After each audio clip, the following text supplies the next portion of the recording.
কোচ ৰাজবংশী বিজেপিক ভোট দিয়া মানে পাপ কাম এটা কৰা। 1 মিনিট সময় ধৈৰ্য ধৰি ভিডিঅ'খন চাওক, তেতিয়াহ'লে আমি অসমত থকা বিজেপি চৰকাৰখনক উফুৰাই পেলাব পাৰিম।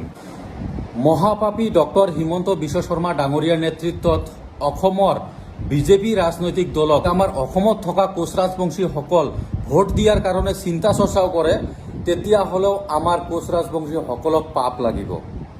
কিয়নো বিজেপি ৰাজ্য চৰকাৰখনক আমাৰ লাগাতাৰ 10 বছৰ ধৰি কোচ ৰাজবংশীসকলৰ ভোটে দি আমি বিজেপিক জিকাই আহিছোঁ, কিন্তু তাৰ পৰিপ্ৰেক্ষিতত আমাক বিজেপি ৰাজ্য চৰকাৰখনে আমাক কি দিছে?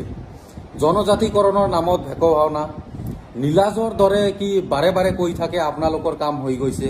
ডক্টৰ হিমন্ত বিশ্ব শৰ্মা হৈছে এজন মহা নীলাজ মানুহ, যি নীলাজ মানুহটোৰ মানে অলপো লাজ নাই। ডক্টৰ হিমন্ত বিশ্ব শৰ্মা, আপোনাক কৈছোঁ, আপোনাৰ অলপো লাজ আছেনে যে কোচ ৰাজবংশী সমাজৰ ওচৰত মই গৈ ক'লোঁ আপোনালোকৰ 90% কাম হৈ গৈছে, অলপ 10% বাকী আছে। তো আপোনাৰ এই 5-6 বছৰ ধৰি 10% কামটো কি কমপ্লিট কৰিব নোৱাৰে নেকি?